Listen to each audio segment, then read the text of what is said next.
Have you ever wondered what games you should keep or you should lose? Find out here at Purge Reviews. Have you ever wondered what games you should sell or you should use? Find out here at Purge Reviews. Find out on our top 10 list what games you cannot miss. Don't forget to subscribe to Purge Reviews. Here's 3 to 4 Headed Monster. It's a very small little game. This actually is like a little card deck. It can fit in your pocket, no problem. When you open it up, you're going to see inside it just has a bunch of cards that you can just pop out. There's going to be a rule book inside that will unfold. And you're going to get a small deck of cards. These cards are fine. The artwork on it's a little bit generic, of course, but it's fine. I like some of this with the lightning on it and the monster coming at you. It's pretty cool action shots. They're a little thin, but it's a micro game, so it gets a little bit of a pass. This will be the score sheet that you'll be using. When the game starts, based on the number of players, you will randomize this and pass it out.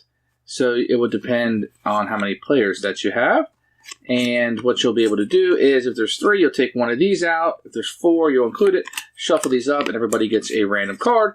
This will tell them they're peaceful, and this will tell you that they're dangerous. You will shuffle up the deck of cards that you'll be using for the game. It's clever that it has like a little news feed on the back. And these are going to have different numbers on them with different little things going on in the city. So you will shuffle out a number of these per player. And then what you'll do is you'll take 2 players out of the 3 or 4 you're playing with, and you'll decide that they're going to play cards. There's no way in the instruction manual to tell you what happens if people disagree, but you just have to decide it. And what they'll do is they'll take 2 cards and they'll place them face down. You'll shuffle them up so you won't know who played what, and you'll pop them over. And you just add them up. In this case, 6 and 4 is 10, so it will go on the peaceful side, and it will be 10. The next 2 players will once again do the same thing, and you'll play this over. 7 plus 2 is 9. It will go on this side. Now, if you were ever able to play, like, say, 2 cards that were 3 and 1, it would go on the dangerous side. It's not really what you would think that the higher would be. So if you ever get 4 over on this side, they win the game. If you get 6 over on this side, then they would win the game. If it's 6 in a tie, then there's a tiebreaker that it would go to. Otherwise, that's the entire game. You're just playing cards down, adding them up, seeing which side they are on. If you're the peaceful side, you want them to be larger. If you're the dangerous side, you want them to be lower. That's the game. 3 to 4 Headed Monster is a micro game that comes in a tuck box where one player is playing against either 2 opponents or 3 opponents. So it's a 1 versus all game, but it's a micro game. The whole game might take 5 minutes, and it is a piling piece of, well, not a very good game. It's amazing how some of these games can get released, and this is one of them. I get that it's short. I get that it's quick. I get that it doesn't take very long to play. But we still expect a fun and a good experience in our games, regardless if it takes 2 minutes or 2,000 minutes.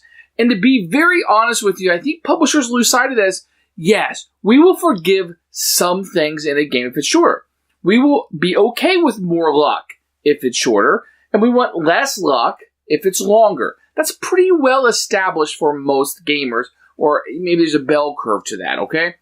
But we still need fun in these short games, and 3 to 4 Headed Monsters doesn't do it. It just doesn't feel like it worked. It feels like the game is lopsided. I feel like my decision with only 3 cards, it's just kind of like, I'll do this. The rules don't work. We have to agree that 2 people are going to play cards, but if there's 4 players and 2 want to do it and the other 2 want to do it and we don't agree, there's no way to take care of that.